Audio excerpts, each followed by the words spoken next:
Before we dive in, I've got a quick question for you. Where are you watching from right now, and what time is it? Drop it in the comments. I love seeing how far and wide our viewers are tuning in. Now, imagine this. Sung Jin-Woo, the Relentless, suddenly enters the Overlord universe. What happens next? Let's find out. The moment it begins, there's no dramatic explosion, no heroic fanfare, just silence. Jin-Woo is mid-combat, blades already wet with shadow, when the air around him fractures like shattered glass. The system doesn't warn him. There's no quest window, no emergency alert. One step forward becomes a free fall, and the next thing he knows, the ground beneath his boots isn't dungeon stone or urban concrete. It's ancient earth, saturated with mana so dense it feels alive. Jin-Woo straightens slowly, eyes scanning the horizon, instincts flaring. This world is wrong. The magic here isn't flowing through him like a resource to be measured. It's oppressive, layered, hierarchical, as if reality itself is governed by rules older and crueler than the system he mastered. Almost immediately, he senses them. Death everywhere. Not fresh, not chaotic. This is death that has been curated, preserved, organized. Undead patrol the distance with mechanical precision. Skeletons, wights, creatures that should have long since collapsed under their own decay. Jin-Woo watches them carefully, testing his perception. They move without fear, without hesitation, and more importantly, without acknowledging him. In every other battlefield, death bends toward him. Here, it ignores him completely. That's when he understands the truth. This world already has a ruler of the dead. As Jin-Woo advances, the shadows at his feet stretch unnaturally long, reacting to something far beyond the horizon. A pressure presses down on his senses, vast and deliberate, like a gaze that doesn't blink. Nazarick. He doesn't know the name yet, but he feels its presence the way prey feels a storm, long before the clouds arrive. Whatever commands this land isn't a mindless god or a rampaging monster. It's intelligent, patient, and watching. Jin-Woo doesn't retreat. He never has. Instead, he does what he's always done when faced with the unknown. He observes. He adapts.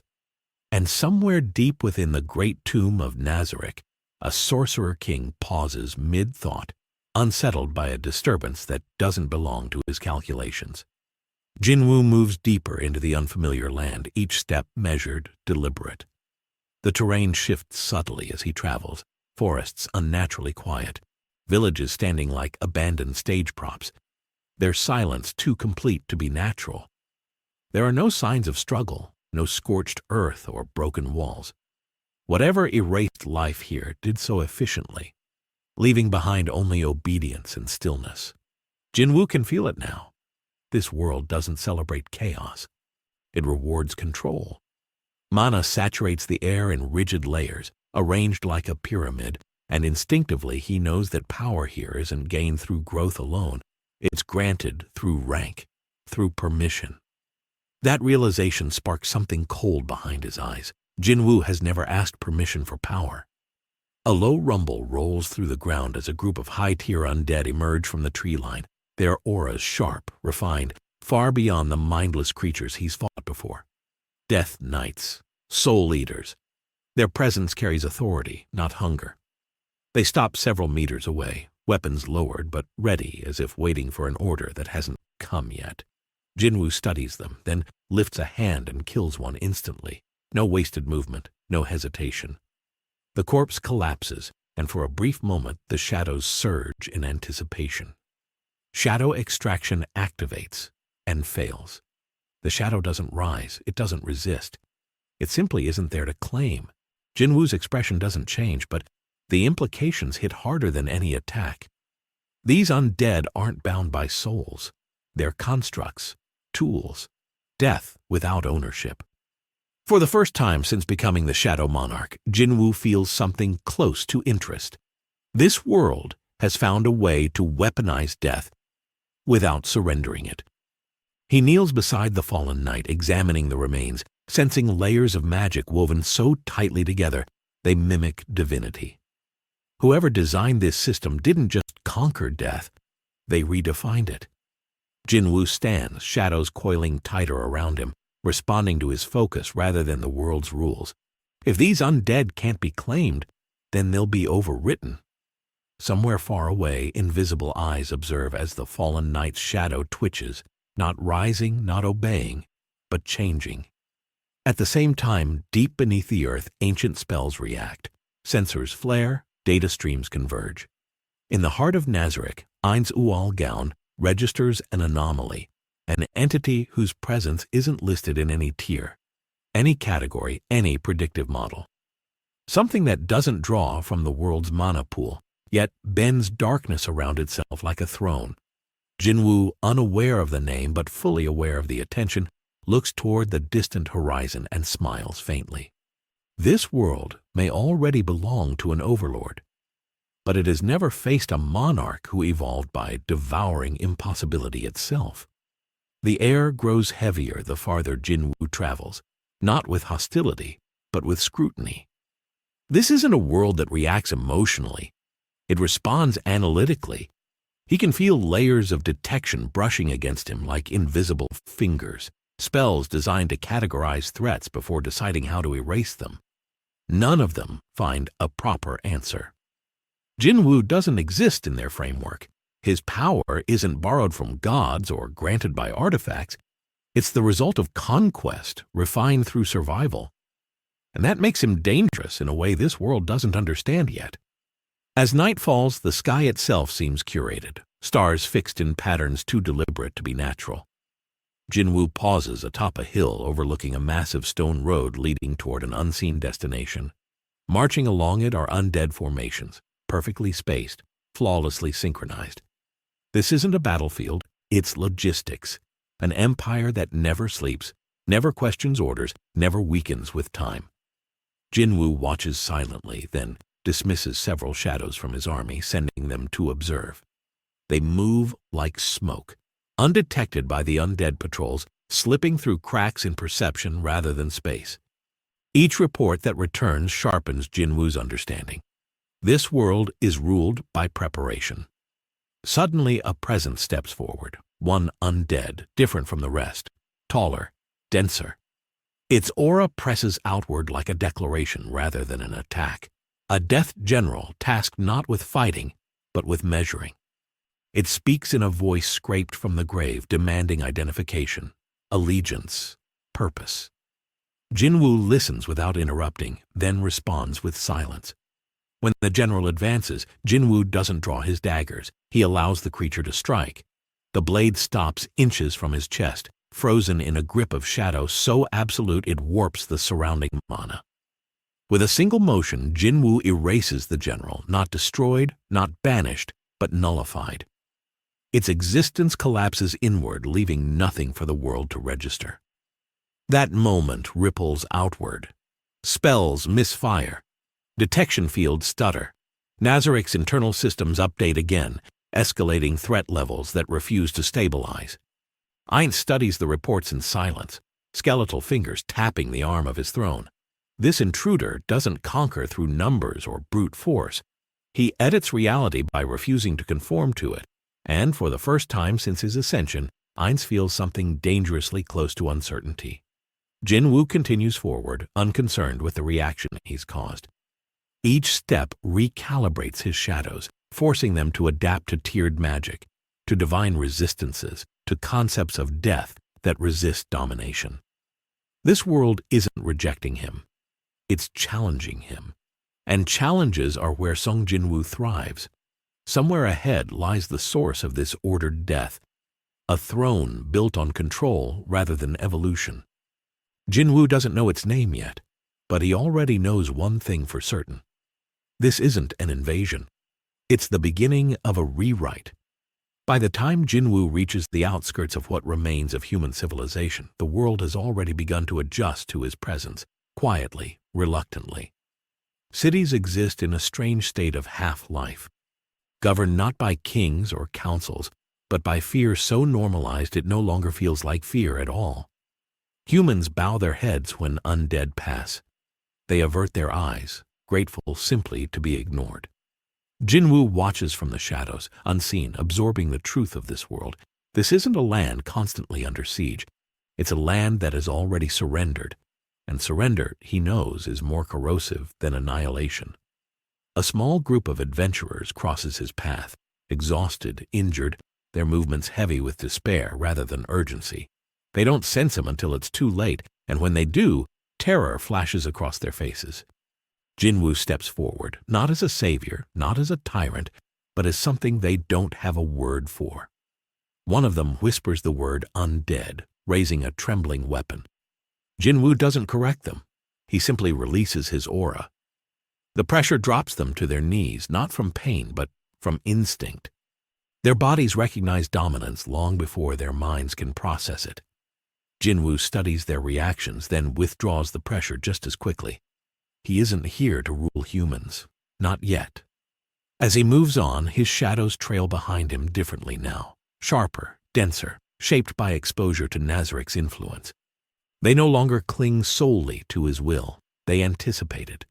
The system within him updates silently, not with notifications, but with adaptation. This world's concept of death is rigid, ceremonial. Jin-Woo's is fluid, predatory. Where Nazarick preserves, he consumes. Where Ainz maintains balance through fear, Jin-Woo enforces growth through conflict. Two philosophies circling the same throne. Deep within the great tomb, Ainz Ooal Gown finally reaches a conclusion. This being isn't a random variable to be erased. He is an apex entity entering an already optimized ecosystem. To destroy him recklessly would risk destabilizing the very order Nazarick enforces. For the first time, Ainz does not issue an execution command. He issues an observation directive. Every floor guardian is placed on alert, not to attack, but to learn. And as Jin-Woo steps onto a road that leads unmistakably toward Nazarick, the shadows beneath his feet stretch forward, as if eager to claim what lies ahead. The world does not tremble. It holds its breath. Two sovereigns of death now exist within the same reality, and neither intends to kneel. Segment 1 ends not with a clash, but with a certainty. This world has reached the point of no return. The first real clash doesn't happen at Nazarick's gates. It happens in the margins, where Nazarick's influence thins just enough to allow experimentation. Jin-Woo chooses the battlefield deliberately, a ruined fortress once claimed by the Sorcerer Kingdom and now maintained by layered undead patrols. From a distance, the structure looks abandoned. Up close, it breathes with controlled death. Jin-Woo releases a portion of his shadow army, not as an overwhelming force, but as a probing blade. Shadows slip forward, colliding with skeletal sentries that react instantly, formations adjusting with inhuman discipline. This isn't chaos responding to threats. It's doctrine responding to deviation. The fight escalates with surgical precision. Nazarick's undead don't charge, they rotate, replacing fallen units seamlessly. Their movements guided by command magic rather than instinct. Jin-Woo watches closely as his shadows cut them down again and again, noting how quickly replacements arrive, how efficiently losses are absorbed. When he attempts extraction, the result is inconsistent. Some corpses yield nothing.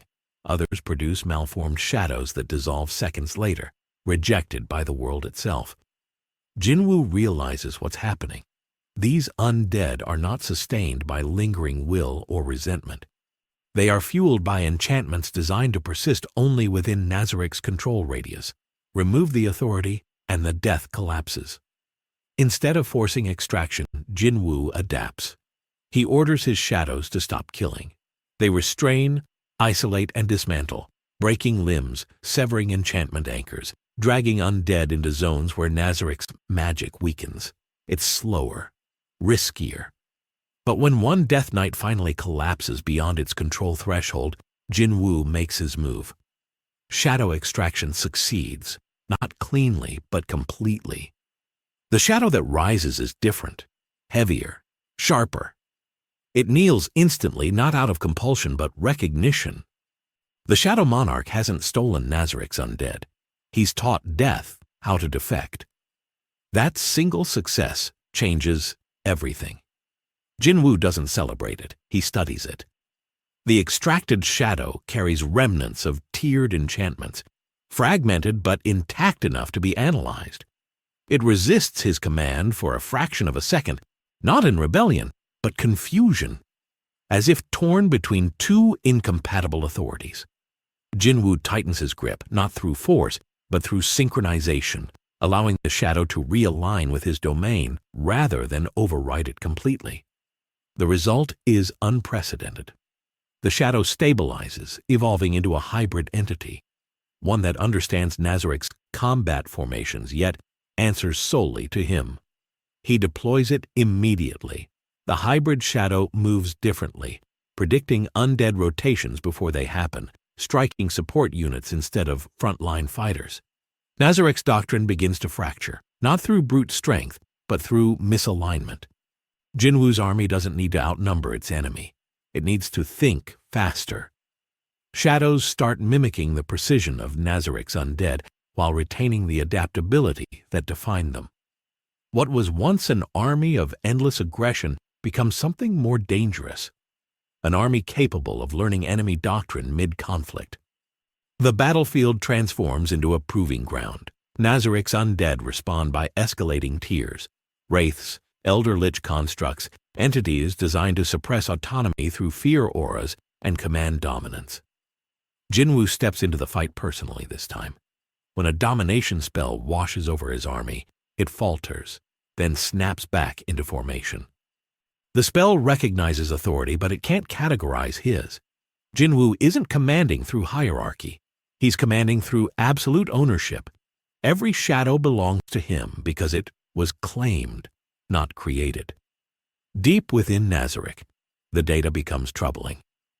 Demiurge observes the recordings in silence, his smile thinning. This enemy doesn't exploit weaknesses in Nazarick's undead. He removes the assumptions they're built upon. Nazarick's doctrine depends on permanence, units that never tire, never defect, never evolve. Jin-Woo introduces evolution into a system that was never meant to change. And change, in Nazarick's perfect design, is instability.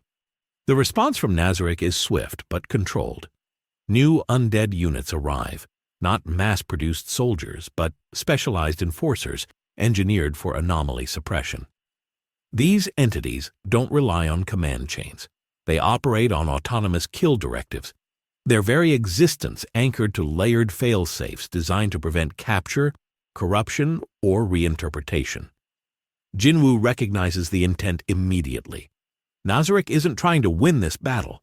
It's testing limits. The enforcers strike with surgical brutality, targeting Jin-Woo's hybrid shadows first. Spells trigger on contact, soul severance, existence erosion, conceptual erasure. For the first time in this world, shadows are truly destroyed. Jin-Woo feels each loss like static against his awareness, not pain, but data. He adjusts instantly. The remaining shadows retreat, reconfiguring their structure, compressing their forms, shedding traits that Nazarick's magic can lock onto. When they return, they do so as something leaner, less defined, harder to target. Death, without a fixed shape. Jin-Woo counters not by overwhelming force, but by isolation.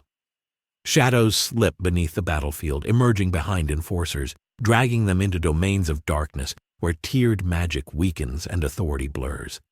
Inside these pockets, Jin-Woo fights directly, dismantling the constructs piece by piece, severing their fail-safes before extraction. When one finally falls, the shadow that rises is unstable.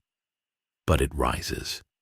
Nazarick's absolute safeguards have been breached, not by strength, but by context. Across the battlefield, the balance shifts. Jin-Woo's army grows smaller but sharper. Every new shadow carries fragments of Nazarick's design, not copied but repurposed. Meanwhile, Nazarick's undead begin showing micro-delays, fractions of hesitation as their predictive models fail to account for adaptive behavior. It's subtle, almost imperceptible, but in a doctrine built on perfection, even a fraction of a second is catastrophic. In Nazarick's control chambers, alarms remain silent, but attention intensifies. Floor Guardians review footage frame by frame, noting how Jin-Woo never commits fully, never exposes his core force. He's treating this war like a study, sacrificing pieces to understand the whole. And that realization is deeply unsettling. This isn't an invader throwing everything he has at Nazarick's might. It's a monarch stress-testing an empire to see where it bends and where it breaks. Nazarick answers that pressure the only way it knows how, by redefining the battlefield itself. The land around the fortress is altered through layered spells, turning terrain into an extension of command authority.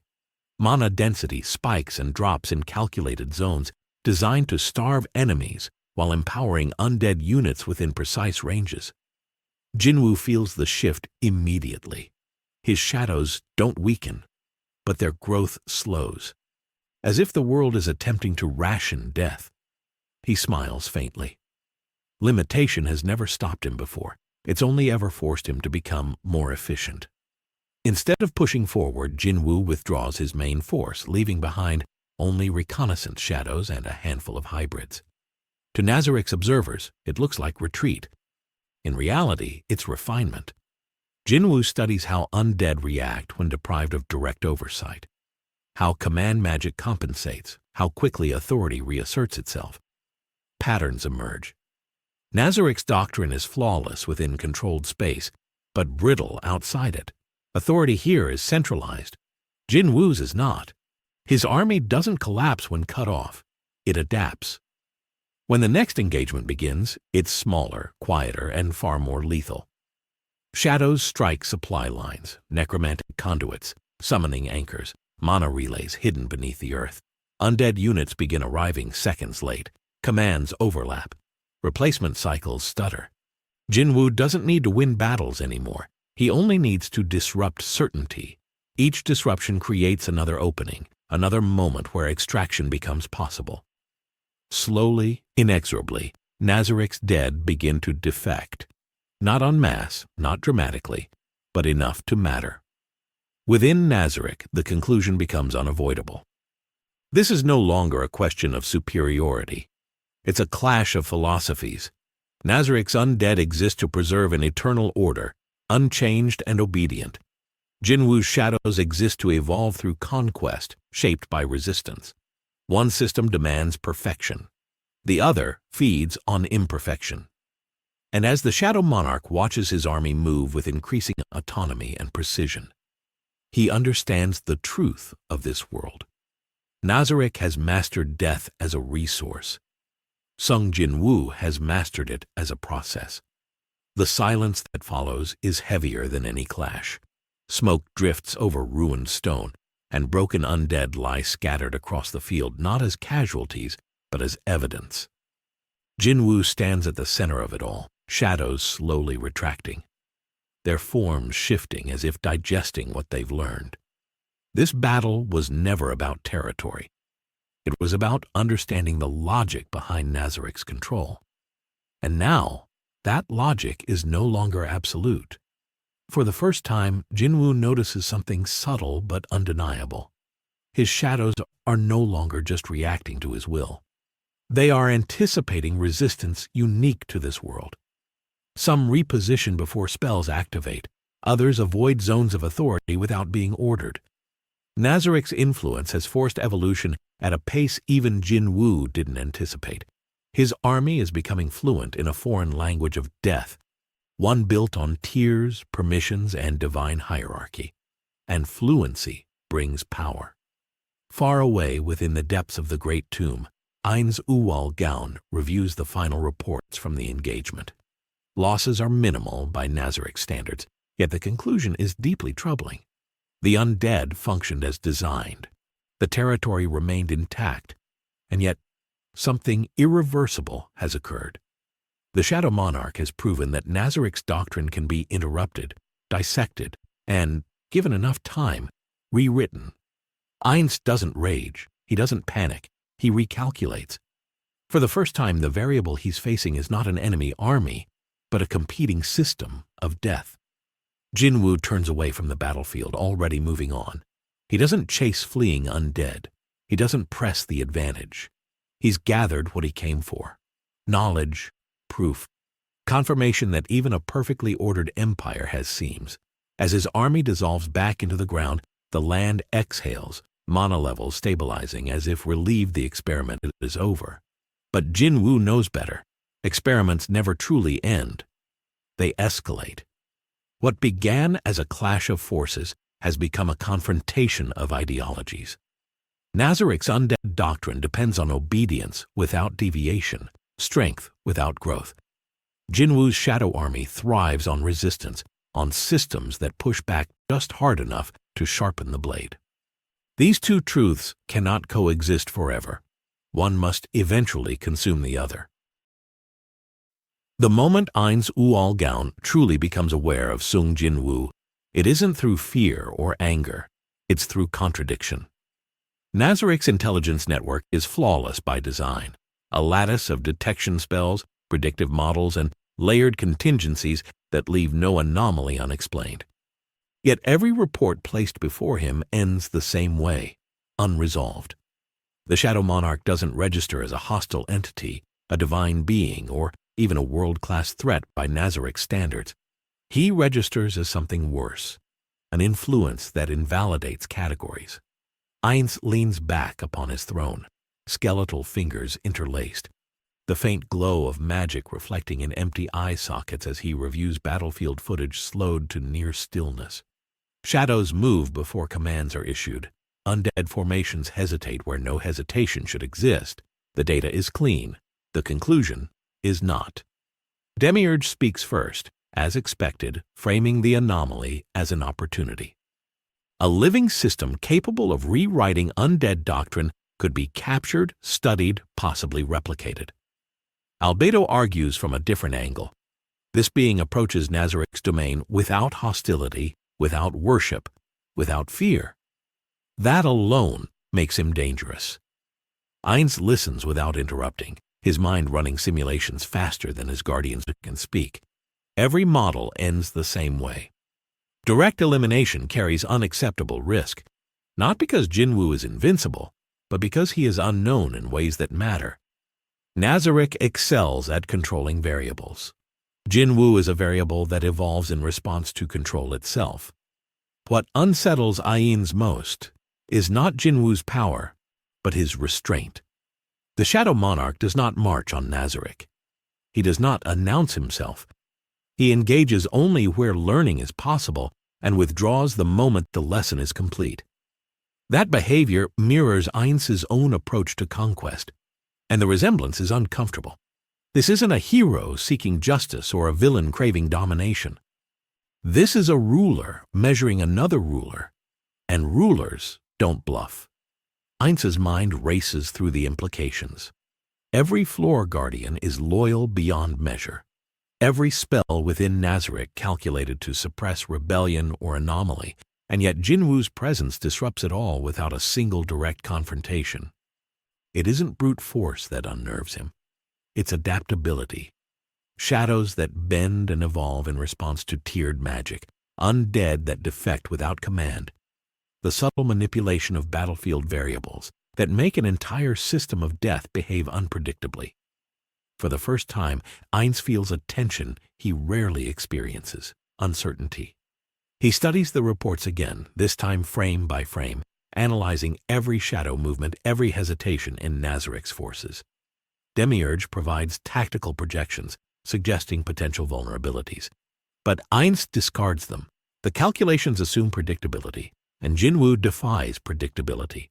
Even when his shadows are wounded, even when the undead retaliate with maximum efficiency, he adapts mid-combat, rewriting the parameters of engagement faster than any simulation could account for.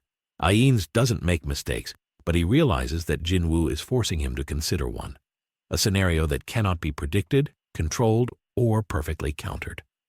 Ainz finally speaks, his voice echoing across the empty throne room.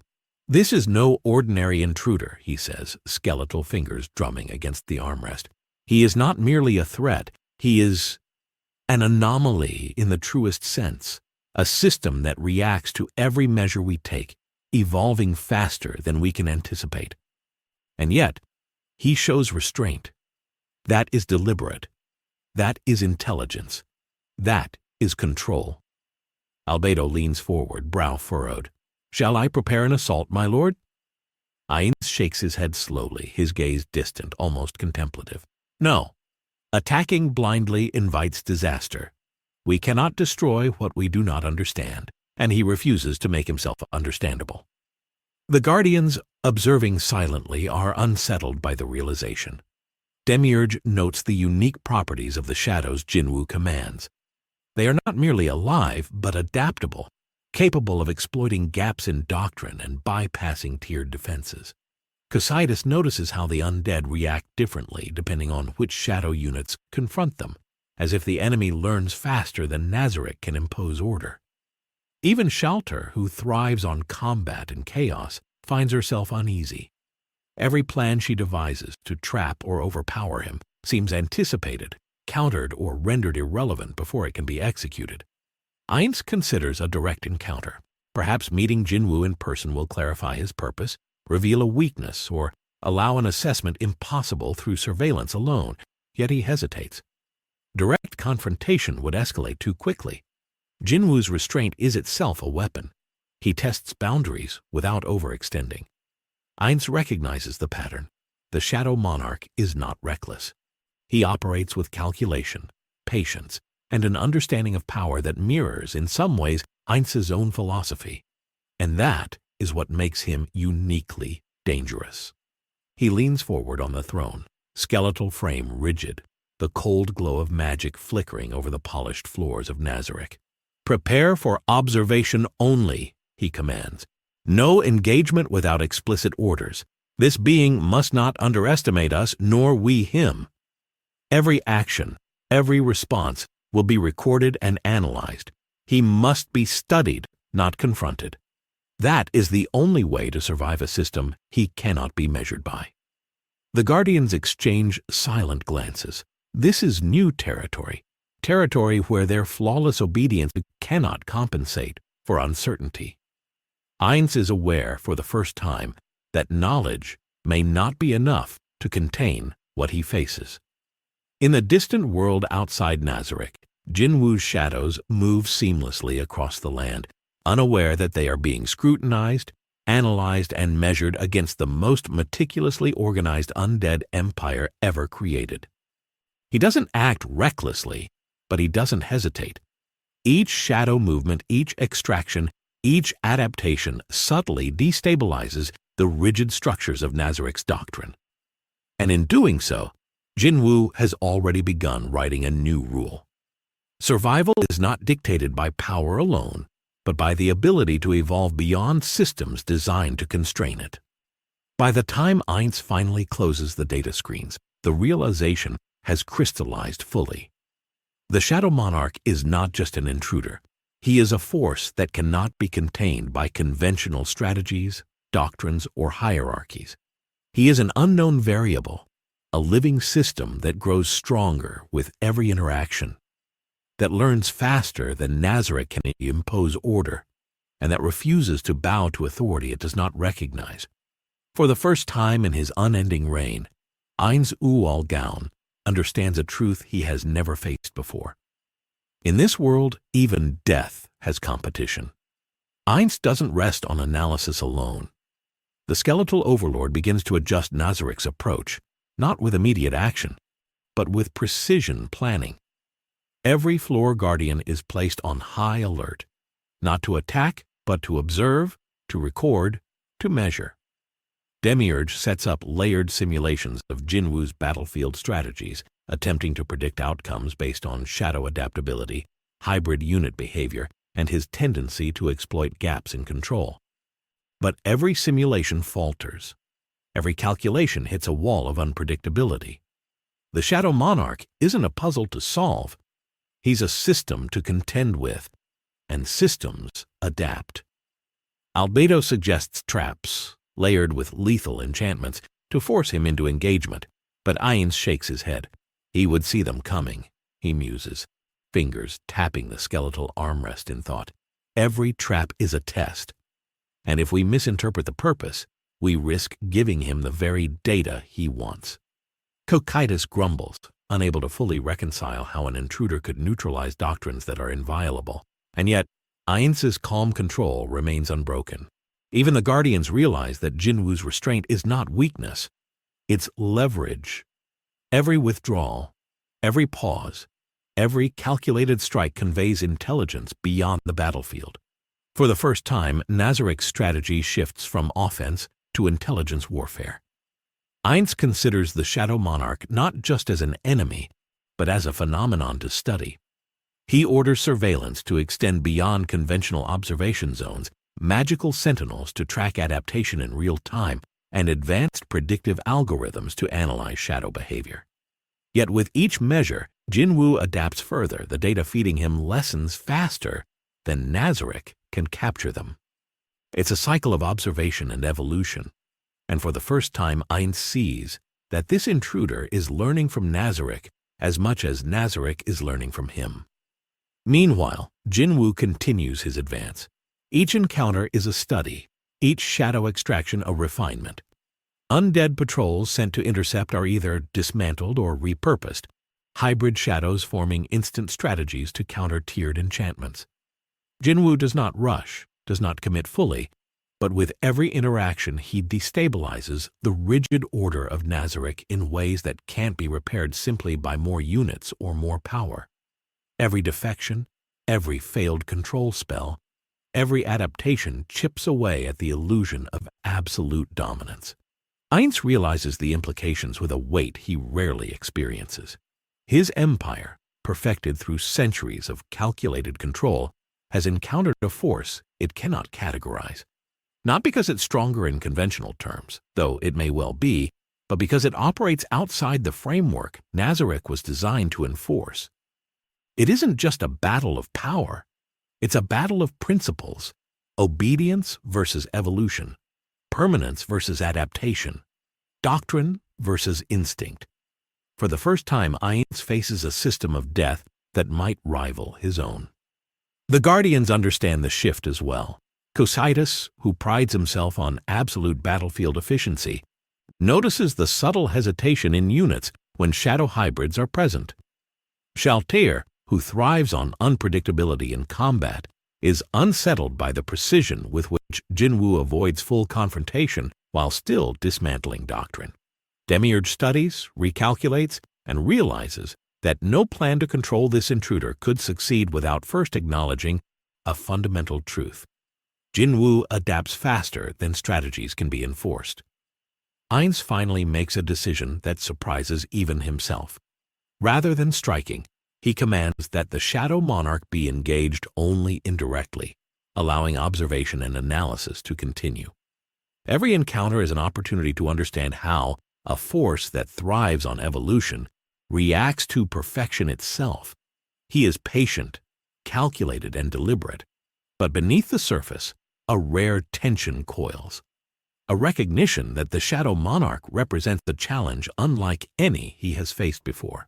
As Jin-Woo moves further through the world, unaware of the depth of observation he is under, shadows moving seamlessly across battlefields and territories, Ainz understands something that chills even his skeletal spine.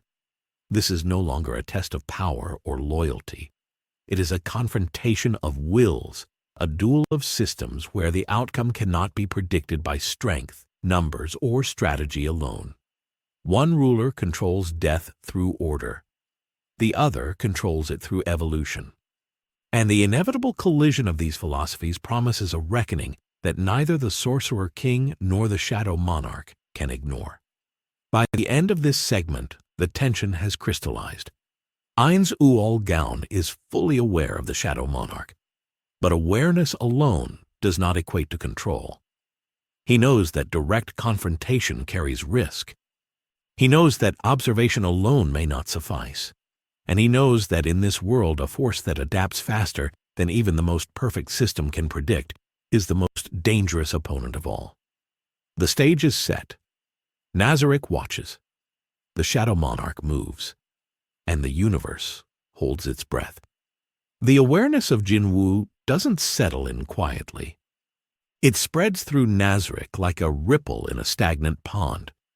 Every guardian, every floor, every spell layer begins to adjust imperceptibly, not in panic but in anticipation.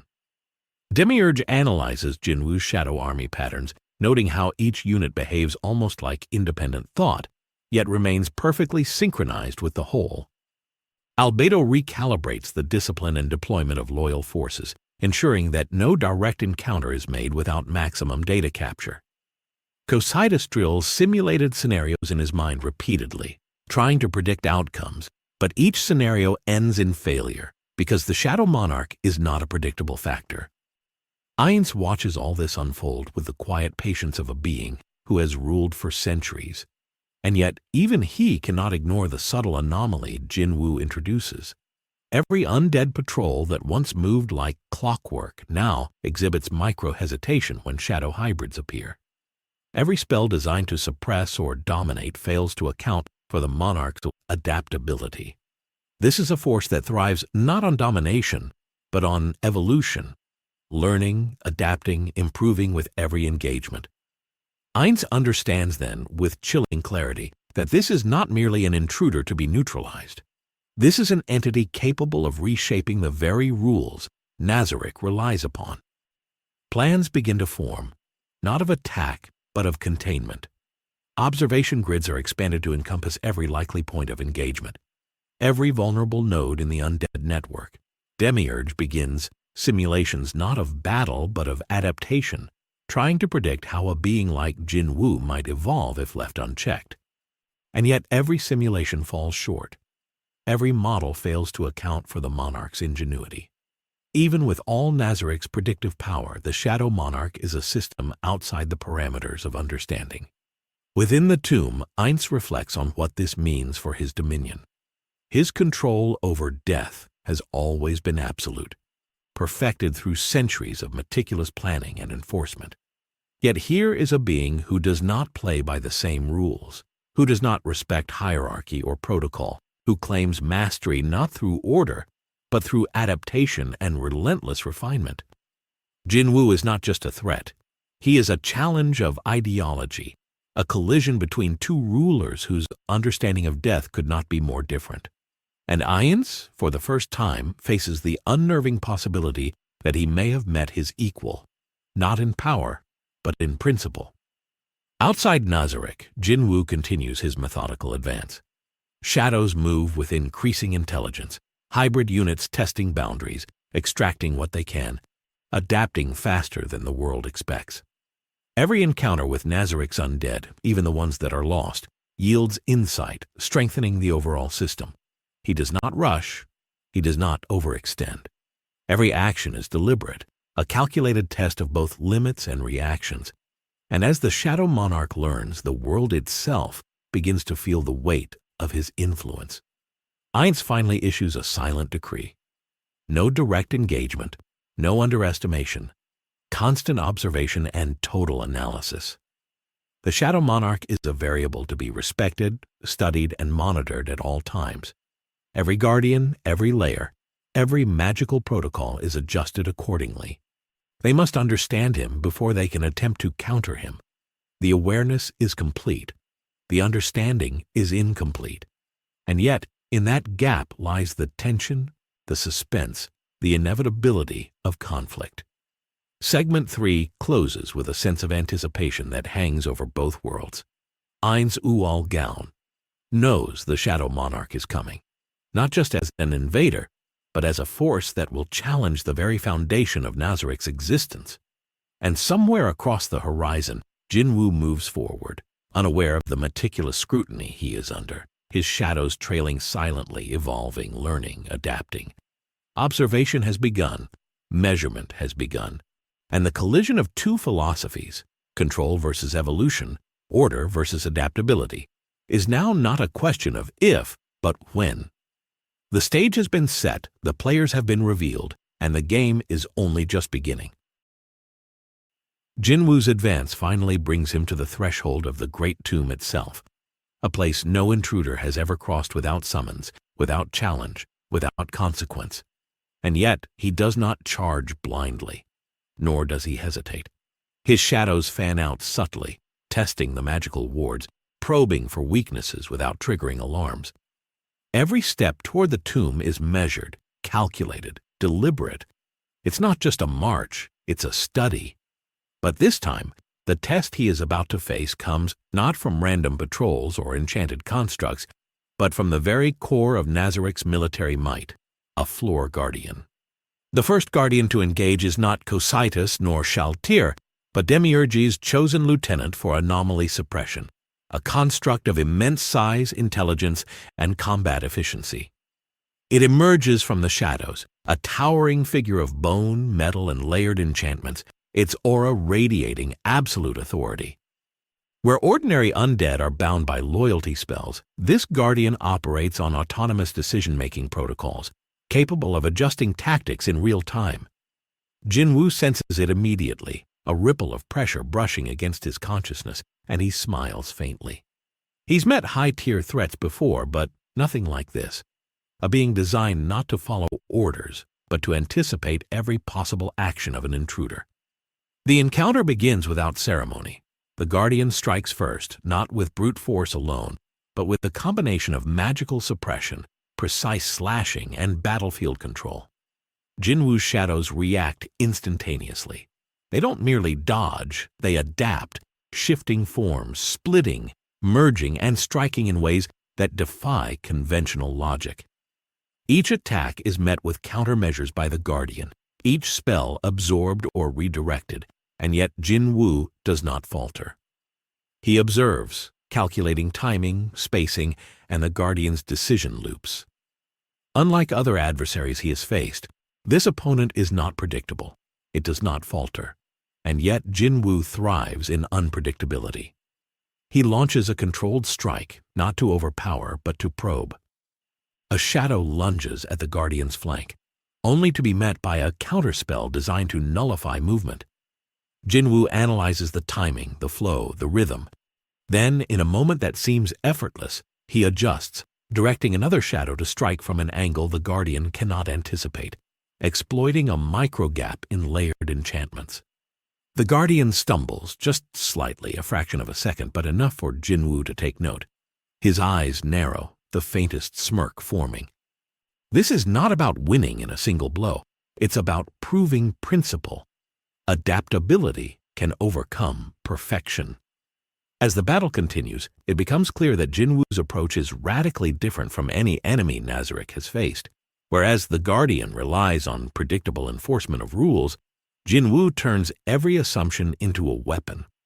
His shadows divide, feint, and retreat, drawing the Guardian into spaces where tiered magic is less effective, then regrouping to strike with precision.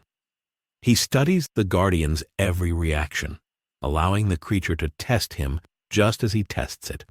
Every move, every spell, every countermeasure becomes data to feed his evolution.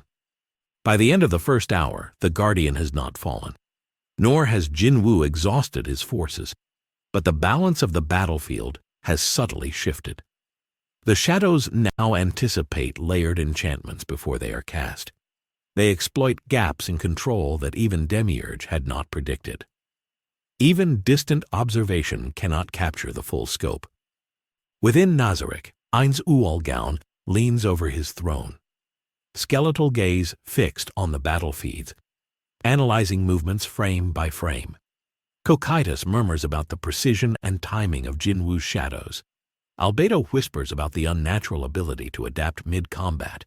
Demiurge scribbles calculations furiously, unable to account for how a single intruder, unaided by divine artifacts or world-class magic, is effectively destabilizing a floor guardian's authority.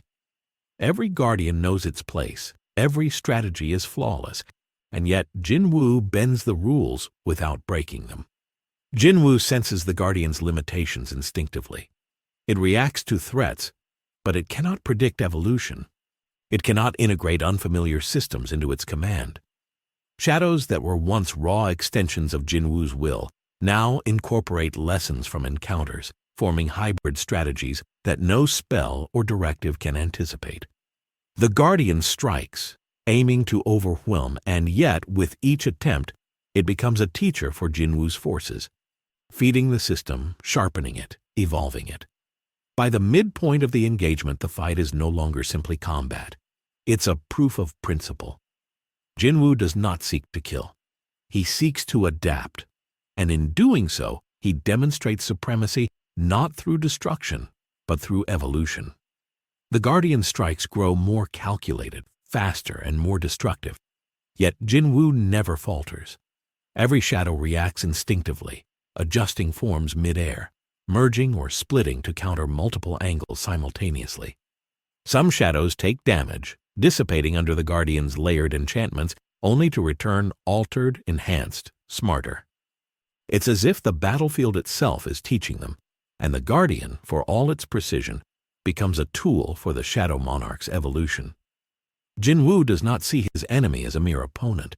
He sees a system to learn from, a set of rules to bend, and a perfect opportunity to test the limits of his own army. The first true clash of power comes when the Guardian strikes with a combination of spells and physical attacks designed to incapacitate multiple shadows at once. Lightning arcs across the ground, mana spikes in precise intervals, and the air itself seems to thicken under the weight of layered authority magic. Yet Jin-Woo adapts instantaneously. Shadows no longer move blindly. They predict, counter, and exploit micro-gaps in the Guardian's timing. One shadow intercepts a lethal strike aimed at another, absorbing it, and instantly morphs to trap the Guardian's limb mid-swing.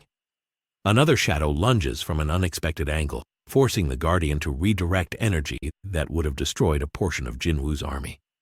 It's a symphony of adaptation, a dance where each step teaches both sides, but only one side evolves. Jin-Woo's confidence grows with every maneuver, but he never underestimates the Guardian. This is not a mindless enemy. It is designed for perfection, an apex enforcer of Nazarick's doctrine. Its every action is precise, its anticipation remarkable. Yet here's the key difference. Perfection cannot innovate. It can react, it can enforce, but it cannot evolve spontaneously. Jin-Woo's shadows learn on the fly, adapting to spells that were never meant to be countered, discovering weaknesses in tactics that should have been flawless. Every failed strike, every moment of hesitation, every tiny imperfection becomes a stepping stone for mastery. At one point, the Guardian unleashes a devastating area suppression, a spell meant to annihilate all life within a 100-meter radius. Shadows dive, morph, and divide, absorbing energy, countering movement, and transforming fragments of destructive magic into their own forms of attack. It's a spectacle that could be mistaken for chaos by an untrained eye. But there is nothing chaotic here. Every action is deliberate, precise, and measured. Jin-Woo is proving not just that he can survive, but that he can force perfection itself to bend under pressure. As the battle drags on, the Guardian begins to falter, not in strength, not in durability, but in efficiency. Reactions are fractionally delayed, counters slightly misaligned. Jin-Woo notices the faintest smirk on his face. This is the essence of supremacy. It is not merely about defeating a foe. It is about demonstrating mastery over systems designed to be inviolable. Shadows now operate semi-autonomously, predicting not only attacks but patterns of thought, exploiting gaps in doctrine before the Guardian can consciously recognize them. From the observation decks of Nazarick, Ainz and the Guardians watch with unease and fascination. Cocytus notes the elegance with which Jin-Woo uses restraint. Albedo remarks on the intelligence displayed in every shadow, and Demiurge realizes that the system he once considered unbreakable is being redefined in real time. Ainz, skeletal fingers resting lightly on his throne, notes that Jin-Woo's mastery isn't brute force, it's control through adaptation. By surviving, observing, and evolving mid-battle, the Shadow Monarch is proving a philosophy far beyond the reach of even Nazarick's perfectly engineered forces. Perfection is strong, but evolution is inevitable. The clash reaches a crescendo when Jin-Woo manipulates a moment of hesitation in the Guardian's defense. Shadows that once acted as individual extensions now move as a singular organism, coordinating strikes to exploit multiple layers of enchantment simultaneously. The Guardian reels, staggered, not destroyed, but challenged. For the first time, the inviolable enforcer is forced to yield ground, if only marginally. And in that brief fraction of a second opening, Jin-Woo demonstrates what no other adversary could: that adaptability, intelligence, and evolution can dominate even perfection. By the end of the encounter, the Guardian retreats strategically, not defeated in the conventional sense, but bested in principle. Jin-Woo does not pursue, he does not celebrate. The shadows retract, merging back into his form, silent, efficient, unbroken. This encounter has proven something fundamental. The floor Guardians, for all their strength, for all their perfection, can be challenged, not merely outmatched, but out-evolved. Jin-Woo has not only survived, he has demonstrated supremacy, not through brute destruction, but through mastery of systems, prediction, and adaptability. The Guardian steps back, retreating into the depths of Nazarick, and the battlefield falls into an uneasy silence. Dust rises from trampled stone, lingering in the air like a testimony to the clash that just unfolded. Jin-Woo remains at the center, shadows coiling and stretching around him like living armor, absorbing lessons from every movement, every strike, every hesitation his opponent displayed. There is no triumph in his posture, no arrogance, only calm observation, as if the fight had been an experiment designed to teach, not to destroy. Each shadow now carries data imprinted from the Guardian's tactics, evolving into forms that even the system within Jin-Woo would later recognize as superior to their previous incarnations. This encounter changes more than just the shadows. Jin-Woo himself internalizes the rhythm of the Guardian's combat style, the timing of layered enchantments, the logic behind autonomous decision-making, the interplay between mobility and magical suppression. Every fraction of a second spent on the battlefield becomes a stepping stone to mastery. By the time the Guardian has fully retreated, Jin-Woo is not merely prepared for future encounters, he is several steps ahead. His shadows anticipate attacks before they arrive, adjust in real time, and even begin subtly exploiting rules within Nazarick's magical framework that were never intended to be broken. Deep within Nazarick, Ainz watches this entire engagement unfold through layers of magical surveillance, skeletal fingers drumming lightly on the throne's arm. The Guardian's performance had been nearly flawless by any standard, yet Jin-Woo's adaptability has shifted the balance in ways that are impossible to ignore. Even perfection, when faced with evolution, can falter. Every Guardian in observation experiences a subtle shift in their understanding. Their enemy does not merely survive challenges, he integrates them, grows stronger because of them, and reshapes the battlefield without touching its foundation. Demiurge scribbles notes frantically, recalculating threat levels and predictive models. "This isn't combat as we know it," he mutters. "It's systemic evolution in action." He is learning faster than any algorithm or contingency we could design. Albedo stands silently, her gaze sharp and unblinking, sensing a shift not just in strategy but in power dynamics. Cocytus, ever focused on the physicality of battle, notes with uneasy admiration how Jin-Woo forces even a Guardian built for perfection to yield, if only in principle. Ainz, alone in his skeletal composure, feels an unfamiliar chill of apprehension. This is no ordinary opponent nor a conventional threat. This is a new standard of supremacy. Back on the battlefield, the shadows begin to disperse, retreating into Jin-Woo's body, but leaving an invisible mark on the terrain.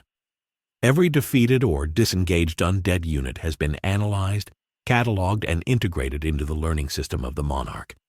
Even the Guardian's fleeting hesitation is now part of the larger network, a lesson embedded in the behavior of hundreds of shadow units. Jin-Woo does not pursue the retreating Guardian. Doing so would risk overexposure. Instead, he allows the data to consolidate, understanding that knowledge gained in restraint can be far more valuable than victory gained through destruction. This moment, subtle though it may appear, is proof of supremacy, not just over the Guardian, but over the very doctrines of Nazarick itself. where the tomb relies on absolute obedience and perfection, Jin-Woo demonstrates that flexibility, adaptability, and evolution are equalizing forces capable of bending even the most rigid systems. The encounter is more than a battle.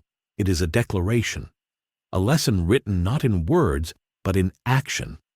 Perfection can be challenged, authority can be tested, and adaptability, when applied with precision and patience, can redefine the outcome of encounters thought unwinnable. Even as the shadows settle and the battlefield returns to a deceptive calm, the implications echo far beyond the ruins. In the control chambers of Nazarick, Ainz calculates probabilities, but none capture the essence of what has occurred. The Guardian was tested. It was forced to adapt, and in doing so it has provided Jin-Woo with the ultimate resource, understanding. The Shadow Monarch has proven that he does not simply confront systems. He decodes them, learns from them, and integrates their principles into his own domain. As the dust clears and the echoes of magic fade, Jin-Woo steps forward once more, shadows flickering at his feet, his mind already processing the next steps. The Guardian retreating is not defeat, nor is it victory. It is a turning point, a confirmation of principle. The Floor Guardians, even at their peak, are formidable. But Jin-Woo has proven that intelligence, adaptation, and evolution can overcome even the most meticulously constructed doctrines. He has demonstrated supremacy not by annihilation, but by mastery, and in the silent aftermath, the world itself begins to sense that a new force has entered the stage, one capable of challenging Nazarick at its core.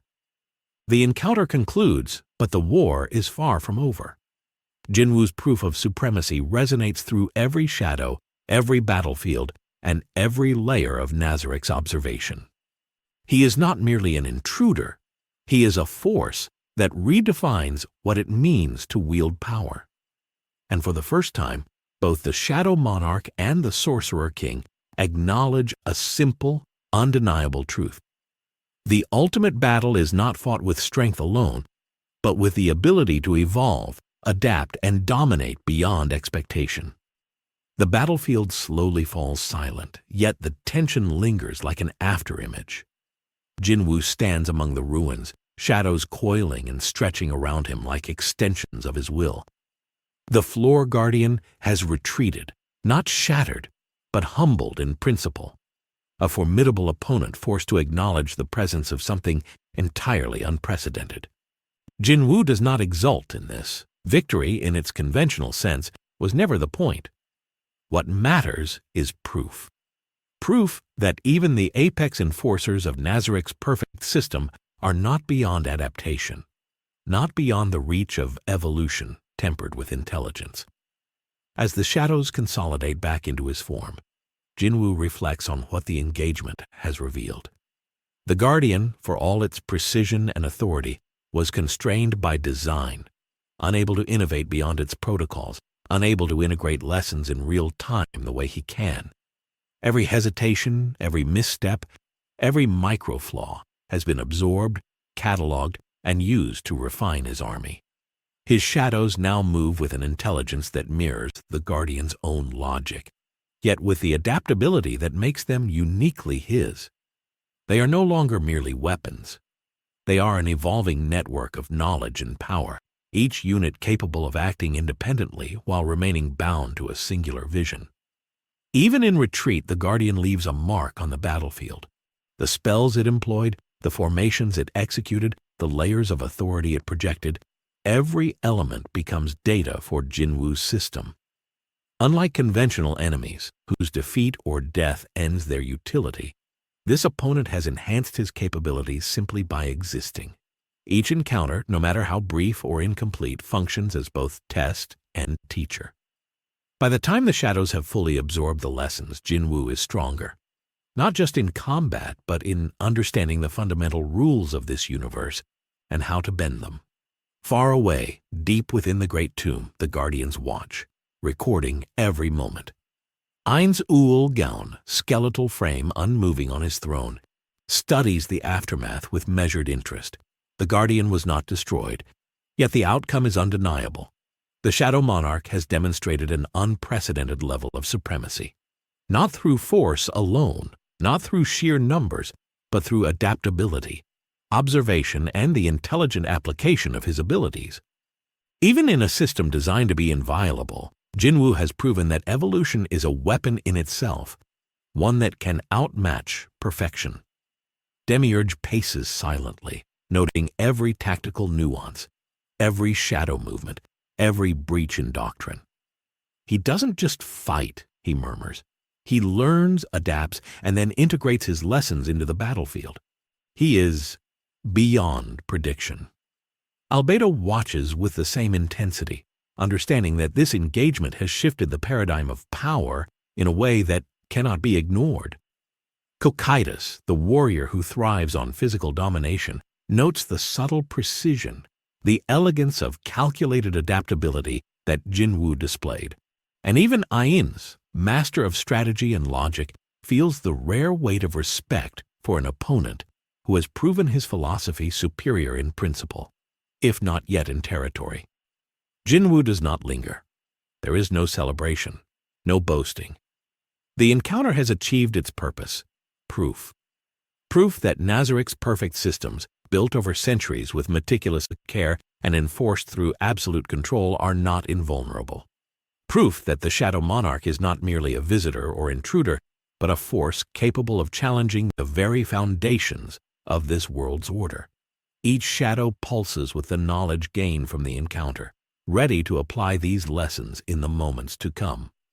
As he moves onward, deeper toward Nazarick itself, the implications of this engagement settle in like a shadow over the tomb. The Guardians, aware of what has transpired, recognize that this is no ordinary threat. The Shadow Monarch operates not only with unmatched skill, but with a philosophy of evolution that no amount of doctrine can fully contain. Ainz, observing in silence, knows that the days ahead will require unprecedented strategy, patience, and calculation. The Shadow Monarch has proven his supremacy in principle, and now the question is no longer whether he can challenge Nazarick. It is whether Nazarick can withstand an adversary who does not merely oppose it, but learns from it, adapts to it, and grows stronger because of it. Segment 4 closes with a quiet, almost ominous certainty. The Floor Guardian encounter was not a clash of victory or defeat. It was a statement. Jin-Woo has proven that even perfection is not beyond evolution, and that adaptability, intelligence, and patience can redefine supremacy itself. Shadows retract, the battlefield rests, and a new tension lingers in the air. Both sides understand now that the true battle is yet to come, and that the Shadow Monarch's presence has forever changed the rules of engagement in this universe. Before we dive into the confrontation, imagine the weight of two rulers standing at the pinnacle of power, each commanding death in their own image, each bound by vastly different philosophies. On one side, Ainz Ooal Gown, the Sorcerer King of Nazarick, a being whose command over the undead is absolute, whose every move is calculated, whose empire thrives on perfection, order, and the inevitability of obedience. On the other hand, Sung Jin-Woo, the Shadow Monarch, a force that has risen through evolution, adaptability, and unrelenting refinement, whose shadows bend, merge, and transform in real time, learning from every encounter. The stage is set. The universe itself seems to pause, sensing that two philosophies of death are about to collide. Jin-Woo arrives at the outer gates of Nazarick, a silent storm of shadows fanning out around him like an invisible army. Every movement is deliberate, calculated, not to provoke, but to test, to explore, to push boundaries. Nazarick senses his presence instantly. Layers of surveillance, wards, and magical detection spells flare, but even the most sensitive enchantments cannot fully quantify him. Shadows stretch, intertwining with the world itself, merging with broken earth, creeping along walls, blending into spaces where no mortal eye can follow. Jin-Woo pauses, taking measure, aware that he is standing at the precipice of a domain built on centuries of perfected control. Yet he does not hesitate. Inside the tomb, Ainz Ooal Gown rises from his throne, the chill of his skeletal presence filling the vast hall. The guardians are at attention, silent, yet tense. Cocytus grips his weapon tighter than usual. Albedo's wings rustle with restrained energy.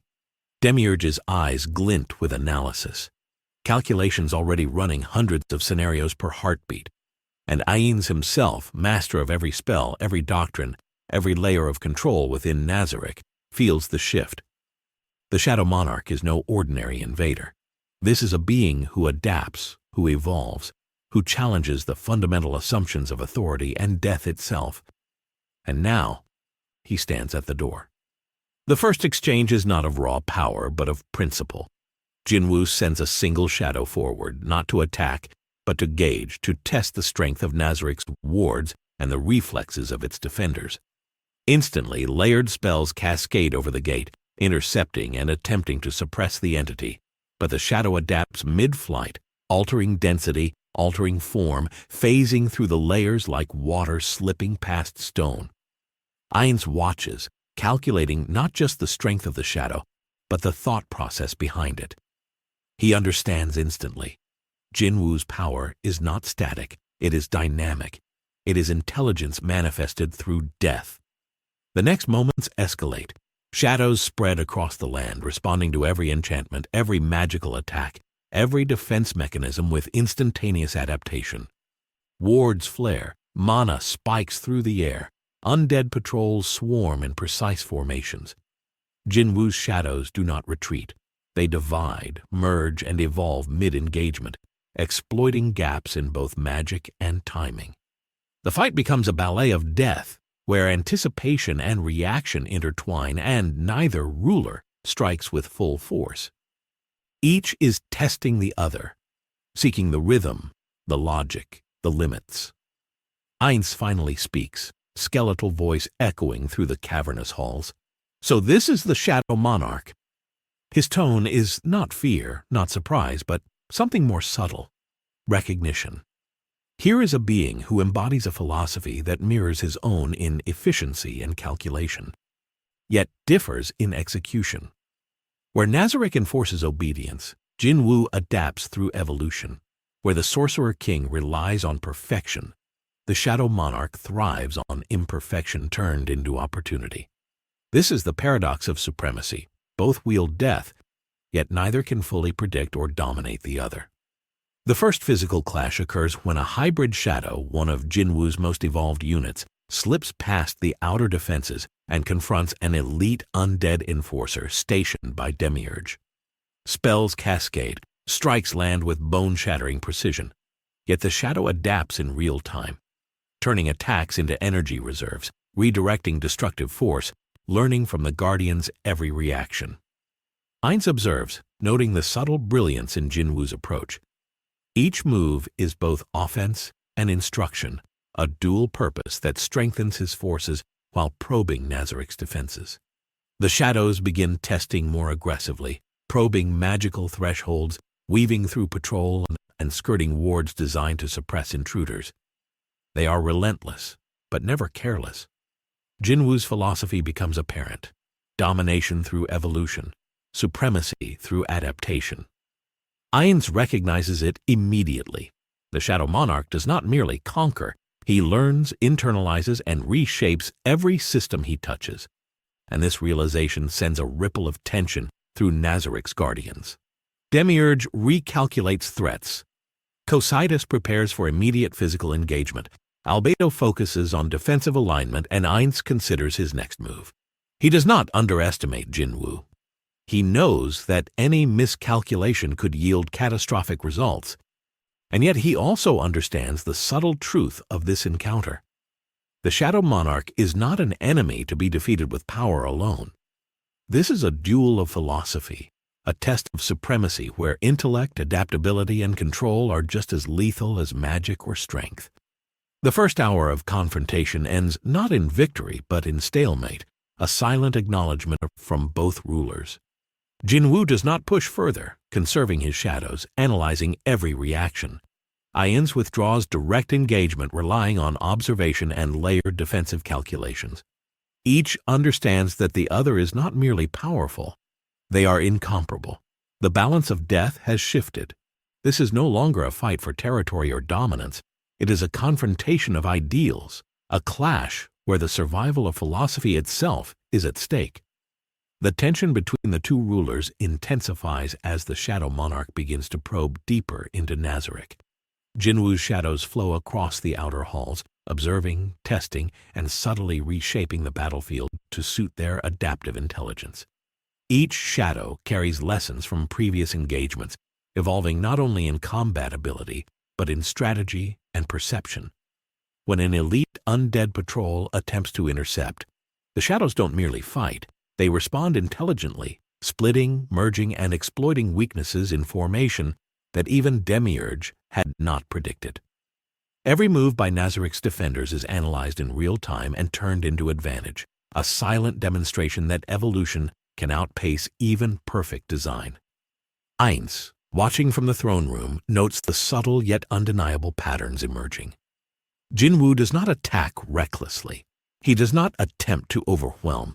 Instead, he applies pressure, observes reactions, and adapts accordingly. It is a methodical study, a chess game played in 3 dimensions with living pieces. The Sorcerer King recognizes immediately that this is not a typical confrontation. It is a test of principles. Both rulers wield death as a tool, but in fundamentally different ways. Ainz with absolute control, Jin-Woo with adaptive intelligence. The collision of these philosophies creates a battlefield where conventional metrics of power are meaningless. The first direct clash occurs when Jin-Woo releases a coordinated wave of hybrid shadows to confront the elite undead defending the main gate. Spells designed to immobilize or erase intruders are countered instinctively. Shadows dive, phase, and absorb magical energy, converting it into countermeasures mid-attack. The battlefield becomes a dance of destruction and adaptation, with each side learning, adjusting, and reacting. Even the Guardians feel the pressure, noting that the Shadow Monarch does not merely survive. He forces them to operate outside the parameters of their own programming. Ainz makes his first move, personally entering the fray, not to overwhelm but to gauge Jin-Woo's limits. Spells of the highest tier cascade across the battlefield, each designed to test the flexibility of the shadows. Jin-Woo reacts fluidly, sending units to absorb, deflect, and redirect these attacks while simultaneously observing Ainz's tactics. Every spell, every strike, every command becomes data, internalized instantly and used to refine both his army and his strategy. For the first time, the Sorcerer King faces an adversary whose growth is intertwined with the conflict itself. A living system that evolves with every challenge, learning faster than any prediction could account for. The confrontation reaches an apex when Jin-Woo orchestrates a complex maneuver. Hybrid shadows simultaneously attacking multiple points, creating openings that destabilize even the most precise formations. The Guardians are forced to act independently, deviating from calculated protocols, and in doing so reveal subtle weaknesses in Nazarick's defenses. The Sorcerer King recognizes the brilliance. This is not recklessness, nor is it blind aggression. It is mastery, the ability to exploit imperfection without breaking balance, to evolve strategy in real time while maintaining control over a vast, ever-changing army. The tension in the air becomes palpable.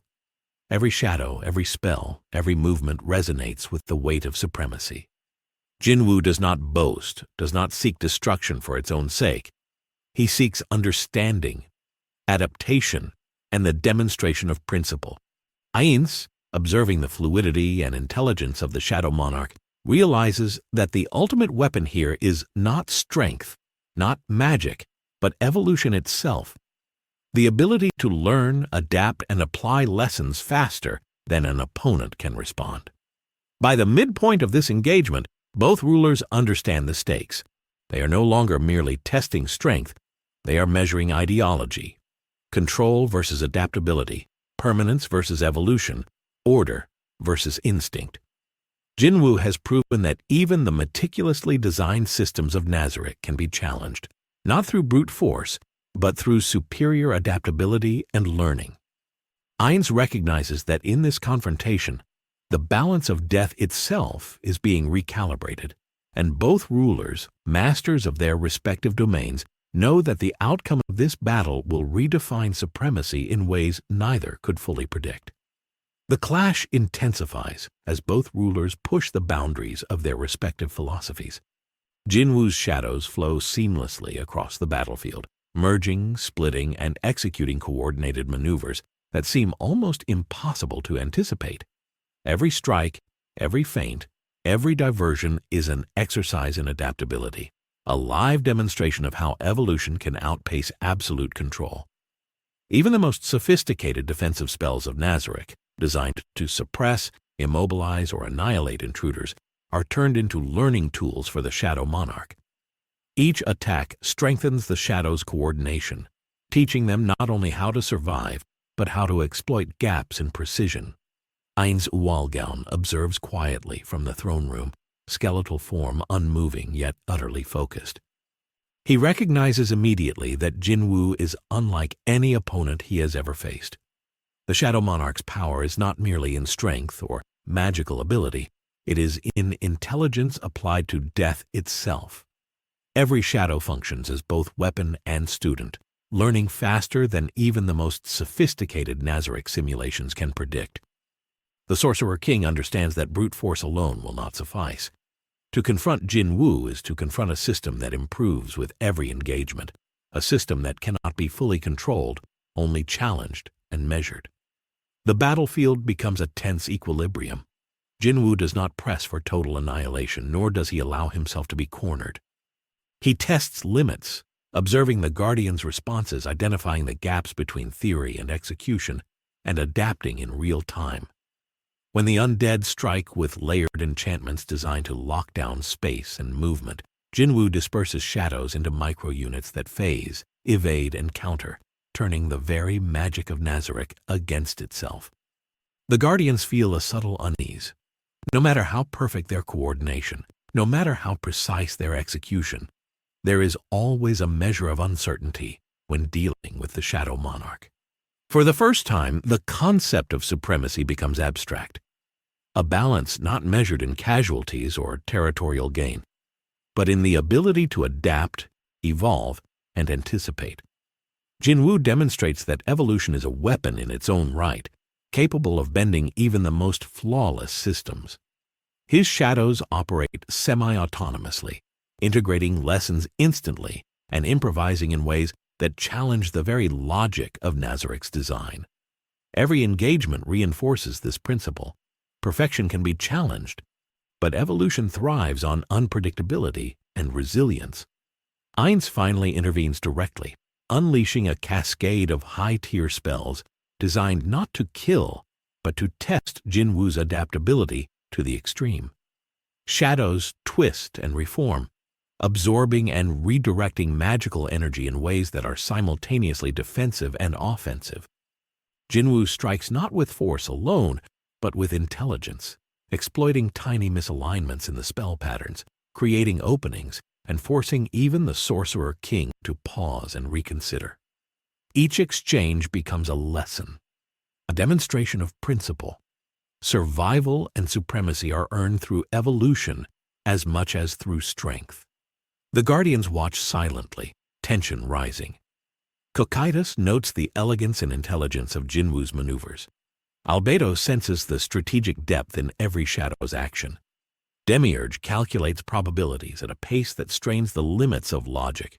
Even Ainz, master of prediction and control, is forced to acknowledge the unprecedented nature of his opponent.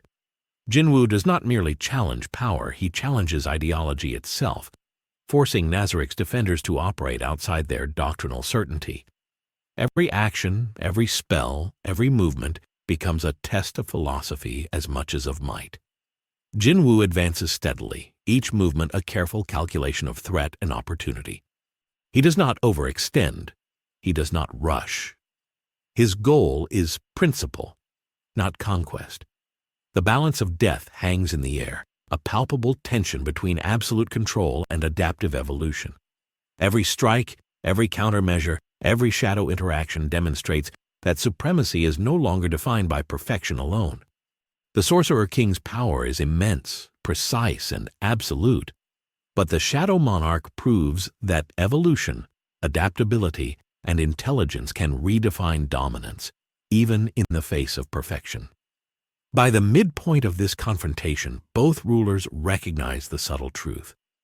Neither can claim absolute supremacy yet, but both understand that the other represents a paradigm shift. Jin-Woo proves that even the inviolable systems of Nazarick can be challenged, while Ainz demonstrates that sheer control and precision remain formidable. The battlefield becomes a stage for philosophical conflict, where death itself is the medium, and the outcome is measured not in victory or loss, but in mastery, adaptation, and the shifting balance between order and evolution. The confrontation reaches a moment of suspended tension, as if the universe itself has paused to observe the collision of two forces that redefine the meaning of supremacy. Jin-Woo's shadows hover like an extension of his will, adaptive, intelligent, and lethal in ways that defy conventional comprehension. Ainz Ooal Gown, the Sorcerer King, stands at the apex of Nazarick, skeletal form unmoving, yet every spell, every enchantment, every guardian under his command is poised for action, a web of precision waiting to strike, and yet neither ruler fully commits. Both recognize that a single misstep could unravel everything, that brute force alone will not determine the outcome. This is not a battle of power. It is a duel of principles, philosophies, and the very essence of death itself. Jin-Woo advances deliberately, sending shadows to probe the boundaries of Nazarick's defenses. Each movement is precise, calculated, and adaptive. He learns from every reaction, every spell, every tactical adjustment made by Ainz and the Guardians. Unlike conventional opponents, the Shadow Monarch does not merely counter, he absorbs, analyzes, and evolves. His army of shadows becomes a living network of knowledge and power, capable of improvisation that even the most sophisticated undead cannot predict.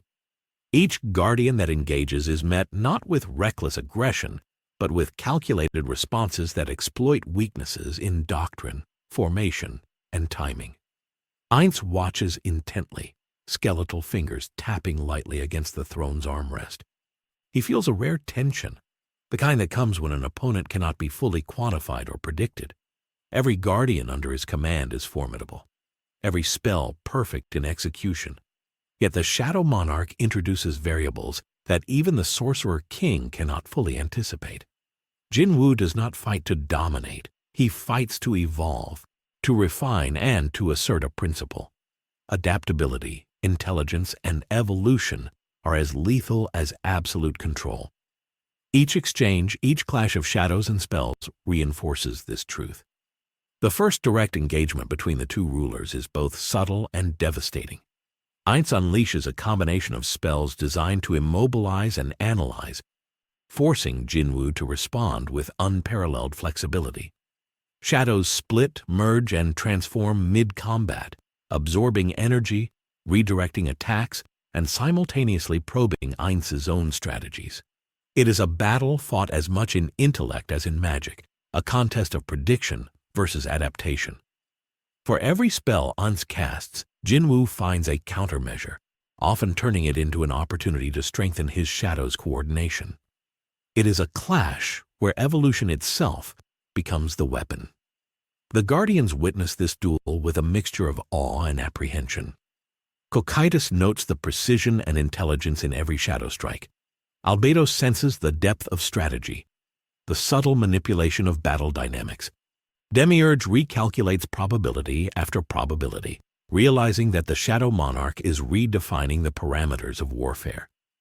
Even Ainz, master of strategy and the architect of Nazarick's inviolable systems, acknowledges the unprecedented challenge. Jin-Woo is not merely a powerful intruder, he is a philosopher in motion, a force that adapts and grows stronger with every interaction, forcing even perfection to bend. As the confrontation unfolds, neither ruler seeks outright destruction. Each tests the other, measures limits, and probes weaknesses. Jin-Woo's shadows move with increasing sophistication, anticipating attacks before they occur, exploiting even minute gaps in formation and timing. Ainz responds with precision, coordinating guardians and spells with unmatched efficiency, yet he cannot fully dominate an opponent who evolves faster than prediction allows. The battlefield becomes a living demonstration of balance, absolute control versus adaptive evolution, perfection versus ingenuity, order versus instinct. By the end of this titanic confrontation, the Shadow Monarch and the Sorcerer King reach an uneasy equilibrium. Neither has been fully defeated, neither has gained total dominance, yet the rules of supremacy have shifted. Jin-Woo has proven that evolution can challenge perfection, that intelligence and adaptability can rival absolute control. Ainz has demonstrated that precision, strategy, and order remain formidable, even against an opponent who defies conventional understanding.